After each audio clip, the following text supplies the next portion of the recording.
এটা আইফোন আটক হয়েছিল। আসসালামু আলাইকুম। যারা প্রবাসী ভাই আছেন তাদের জন্য একটা ফোন পেয়েছি, ভিডিও একটা আপনারা ফোন দেখুন পাইনি। সবাই। আর একটা বাজেয়াপ্ত হয়েছিল। হ্যাঁ একটা বিচার আদেশ করলে বাজেয়াপ্ত হয়েছে। আপনি তাহলে বিচার আদেশ করলে একটা ফোন বুঝিয়ে পেয়েছেন। জি। ভাই আপনার কাছে কিছু প্রশ্ন আছে আমার। সেটা হচ্ছে আপনি কোন দেশ থেকে আসছিলেন? আমি আসছিলাম মালয়েশিয়া থেকে। মালয়েশিয়া থেকে। আপনি কি প্রবাসী নাকি আমি যাত্রী? প্রবাসী। তো কত বছর ধরে আপনি মালয়েশিয়াতে আছেন? আমি 10 বছর ধরে মালয়েশিয়াতে আছি। 10 বছর ধরে। তো দেখতেই আপনি পাচ্ছেন কি জানতেন না যে তো গতকালকে এখন মালয়েশিয়া নতুন থেকে করে কয়টা একটা ফোন প্রবাসী আনা ভাই যায়? গেছে। জি না। সে দুইটা ফোন নিয়ে যাওয়ার কারণে দুইটা নতুন ফোন সে নিতে পারে নাই, তার ফোনটি জব্দ করা হয়েছে। তো আমার কথা হলো, মালয়েশিয়া থেকে যখন ফোনটি সে ব্যাট দিয়ে কিনে নিছে, সো একটা প্রবাসী দেশের জন্য অনেক কিছু করে, রেমিটেন্স দেয়। সো রেমিটেন্স দেওয়া সত্ত্বেও সে কিন্তু তার ফোনটা নিতে পারে নাই, বাজেয়াপ্ত করা হয়েছে। এই সিস্টেমটা কিন্তু খুবই আসলে বাজে একটা সিস্টেম করা হয়েছে। সে নিজের পকেটের টাকা দিয়ে সে একটি ফোন নিছে, সেটা জব্দ করার কি প্রয়োজন?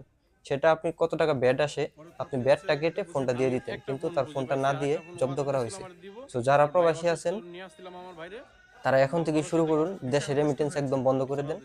দেশের এইসব আইন কানুন যতদিন পর্যন্ত সংস্কার না হবে, সবাই রেমিটেন্সটা বন্ধ করুন এবং ভিডিওটি সবাই বেশি বেশি শেয়ার করে দেন, যাতে করে সব প্রবাসী ভাইরা দেখতে পারে এবং সবাই আপনি তো বুঝে রেমিটেন্স বন্ধ করে দিতে পারে। আমি বুঝে পাইছি আমার ভাইয়েরটা